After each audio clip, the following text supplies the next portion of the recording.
All right, thank you for sticking around for our next segment. We're actually going to have three of our candidates all sitting together, which I think is going to be a neat opportunity for us to see what they're all about. I have with me Susan Durst. Thanks for joining me. Thank you. Martin Cook. Thanks, Martin. And Amanda Bobstein. I really appreciate you guys coming in and talking to me and letting people know what you guys are thinking about for the Board of Education election coming up. So my first question for you, Susan, is tell us about yourself, your background, and your connection to the community. I am a registered nurse. I have a master's degree in administration. I am retired. I spent 43 years with McLaren Macomb, starting as a staff nurse in the ER. Went through progressive leadership positions. I retired as the CNO, or Chief Nursing Officer, at the hospital. I have been a Richmond Township resident for 25 years. I recently moved down the road, if you will, and I'm now in the Memphis School District. So I've been in the Memphis District for the last 3 years, still in Richmond Township.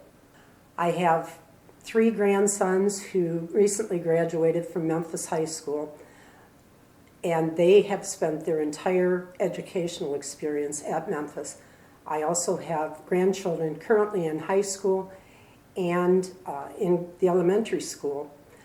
I am filling a vacant 1-year position on the Memphis Board of Education right now, and my term will be up this year. And so I'm running for a 2-year, what they call a partial position. All right, thank you. Martin, why don't you tell us about yourself and your experience and your connection to the community? Thanks, Eric. My name is Martin Cook. I have lived in the Memphis School District in the Memphis area for over 30 years with my wife Chris and our 2 children, Alyssa and Grace, both of whom graduated from Memphis, continued on to Blue Water Middle College where they received their associate's degrees, and are both currently at Northern Michigan University pursuing teaching degrees. I graduated from a small school in central France back in the late 80s, went on to lead Starbucks Coffee Company as Regional Director of Operations, operating all of the Starbucks Coffee Company stores within Michigan, Northern Ohio. I'm presently the president of CRDN, a leading textile, electronics, and art restoration company based out of Huntington Woods. I've served on the Memphis Volunteer Fire Department for 15 years, as an elder at St. Andrew Lutheran Church for many, many years. I am a former member of Crossroads of Michigan's Board of Trustees. It's a local social service organization serving the needy of Detroit and the suburbs. And I'm an over 40-year volunteer with Michigan Special Olympics, serving in the capacity for the last 25 or so years as a member of the Games Committee for the State Winter Games. Thank you. Okay, man, the same question. Why don't you tell us about yourself, your experience, and your connection to the community?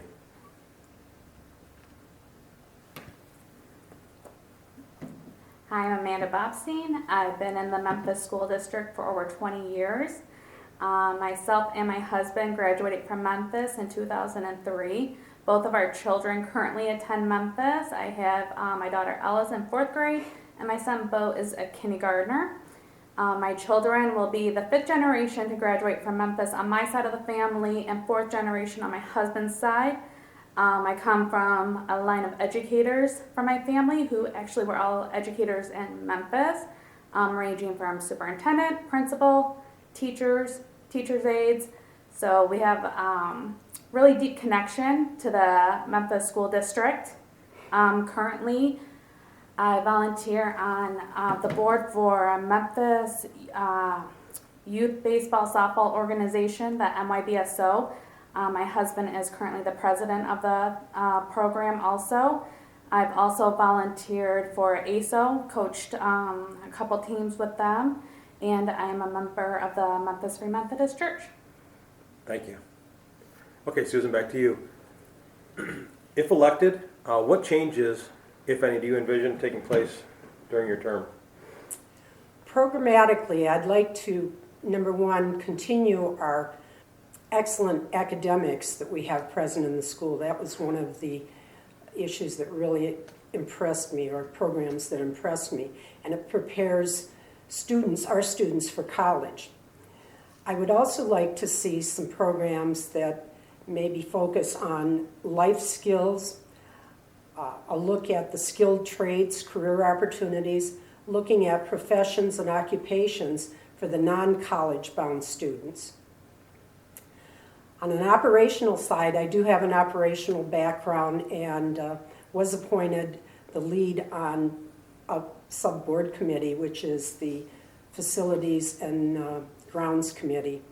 And I think there are a lot of opportunities. I come from a background that's very regulated, so I'm used to a lot of rules and regs spelled out. Everyone knows them, you practice them, and I think there's an opportunity on the operational side to get us to a point where instead of being reactive and looking at equipment that breaks down, issues with the facility, we can plan better, look at some programs that are available, and look at being proactive as opposed to reactive. Thank you. Same question, Martin. If elected, what changes, if any, do you envision taking place while you're in office? Thanks, Eric. 2 years ago when I ran and was elected to the school board, I saw some leadership gaps within our school system. And part of my background is building high-performing teams, hiring, training, and retaining excellent talent. I believe that the changes that need to occur within the Memphis community school system and its administration as we continue down into the future over the next 6 years, we need to look at our entire administration and whether it supports the growth or lack thereof of our student base, and make whatever changes are necessary to achieve what we need for our students and for our parents and for our community, regardless of position. Thank you. Okay, Amanda, same question. If elected, what changes, if any, do you envision taking place during your term? Changes that I really see that I would like to take place is opportunities for our students. I think there is definitely an area there that we can improve on. Like Susan said, we have these programs that get students to college, and that's great, but not all student is a college-bound student. And I think with the size of our district, we have Tech and Blue Water College. It's great. We only have so many seats, which is understandable how they're slotted. I understand that. But we have to think more into providing opportunities for all these students. There's more students who are interested into trades now than I think they were 20 years ago. I think 20 years ago, I was like, you go to college after high school and that's it. And now there's more of a need for trades, and there's a push for trades, and there's a lot of kids more interested in trades, and we need to get those opportunities available for them. We need to create co-ops, and we have such a great community in Memphis that this is a great time to bring in that community and create these opportunities for the students. And I think that should be a big thing that we need to focus on, and not just the college-bound students, but what about the rest of the students? Where do they go after Memphis High School? After they graduate, what's next for them? Are we giving them all the opportunities that we can possibly come with? And I don't think at this time we're not. I think we can do more. Okay, thank you. All right, Susan, back to you. What is your number one priority for students and their education?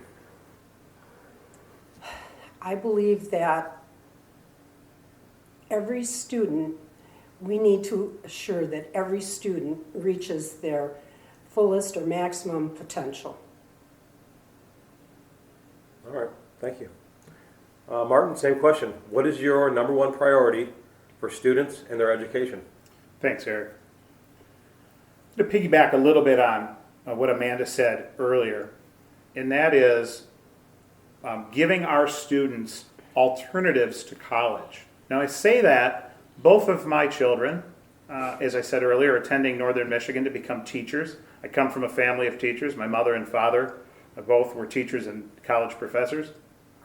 And so I don't want to discount college because college is very, very important for many. However, there are other paths. And we owe it to our students to expose them to other opportunities. This is part of our strategic plan. So far, we have not been able to, within Memphis schools, add anything additional.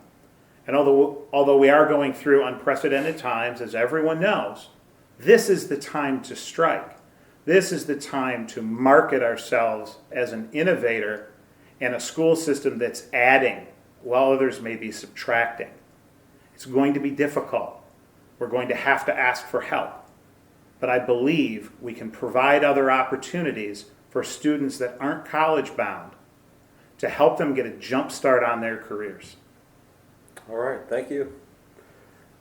Okay, Amanda, same question. What is your number one priority for students and their education?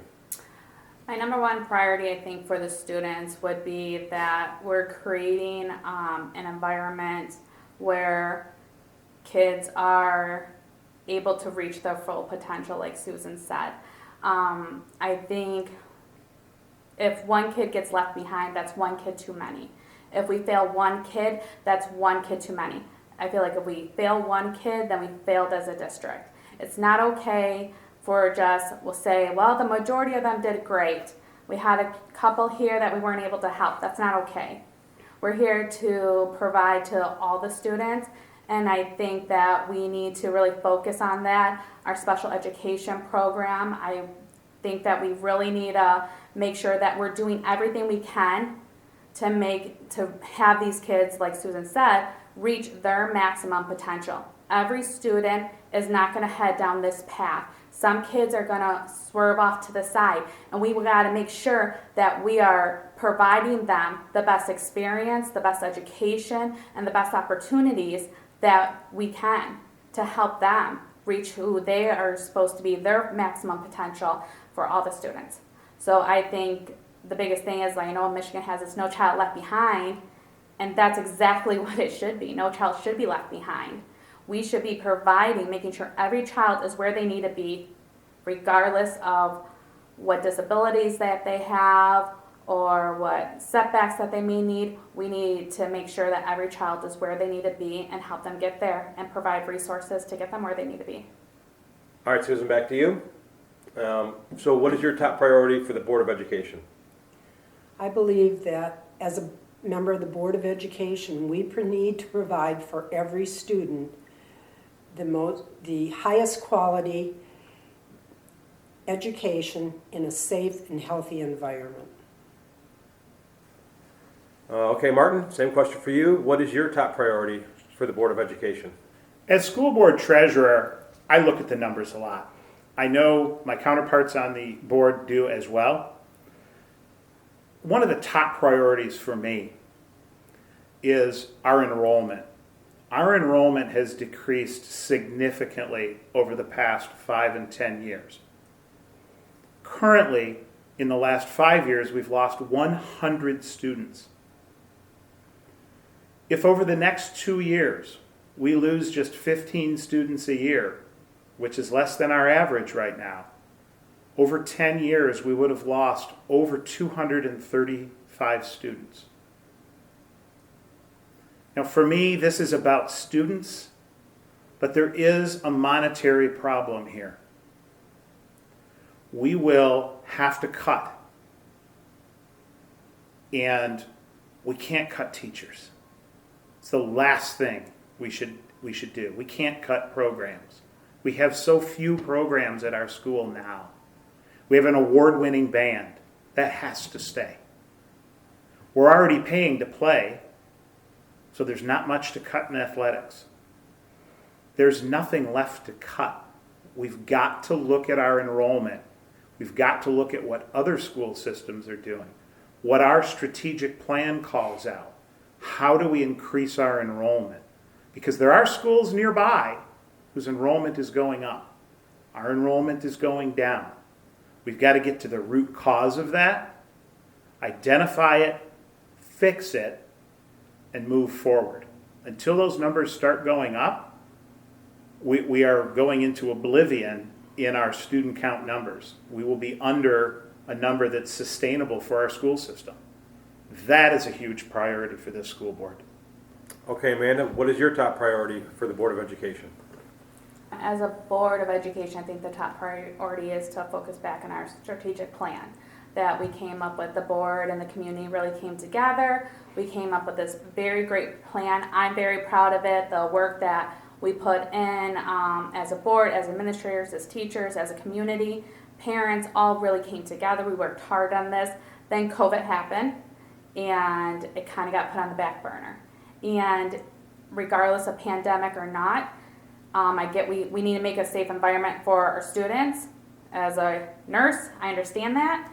But we also cannot put this on the back burner anymore. This really needs to be on our agenda at every board meeting. Where are we at with our plan? Where are we at with our meeting our 6-month goal, our 1-year goal, our 5-year goal, and make sure that we're staying on top of it so it's not just something on the back burner. Every meeting, it kind of needs to be brought up. Where are we at? What as board members, what can we do to support our administrators so that we're reaching our goals, so that we're hitting our targets, so we're providing the best schools in this area? We need to have those high targets, and that's what the plan came up with. The plan's a great plan, but we need to kind of bring it back now to the front and say, okay, as board members, what can we do to help you? What do we need to do? Where are we at with it? The accountability with it. And I really think as that transparency to the community, that open communication, I think if you have transparency, open communication, accountability, strong leadership, you will have a successful district, hands down, every time. If even one of those 4 are lacking, then I think your district's going to be lacking. And so I really think bringing all that together as board members and looking first kind of as a board, what are we doing? Where are we at? Are we being transparent? Are we having open communication? Are we showing strong leadership as a board? Are we being accountable? Are we holding our administration accountable? Are we holding ourselves accountable? It kind of starts with us. So if we're not doing that, and then it goes down to our administrators, they're not doing that, and then trickles down, then we're not going to have a successful district. So I think it comes back down to kind of evaluating ourselves, focusing on our plan, and getting the district where it needs to be. All right, thank you. So in closing, Susan, is there anything that you'd like to add or a question that I didn't ask you? Well, I would like to say that good programs start with good leadership.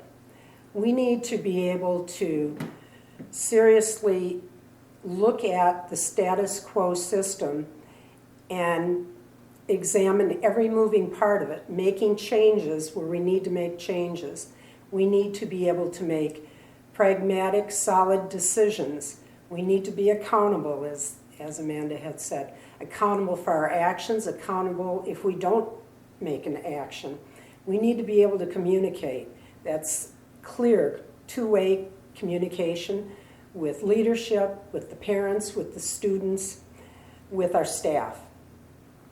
I think that if we're open to change and willing to truthfully look at these issues, we can make a dramatic future for the students of Memphis. All right, thank you. Martin, back to you. Is there anything that you'd like to add or any questions that I didn't ask you?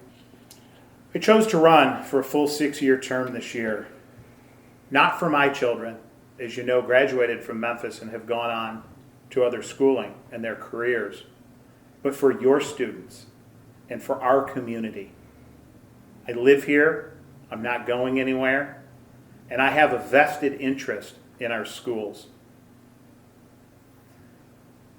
If you follow our Facebook page, our election or our campaign page, you'll see that I posted a statement that I will not campaign negatively. I believe that negative campaigning in any form is one of the worst things in our political system. I've been called negative by some people. I am a passionate, loud person. It's who Marty Cook is.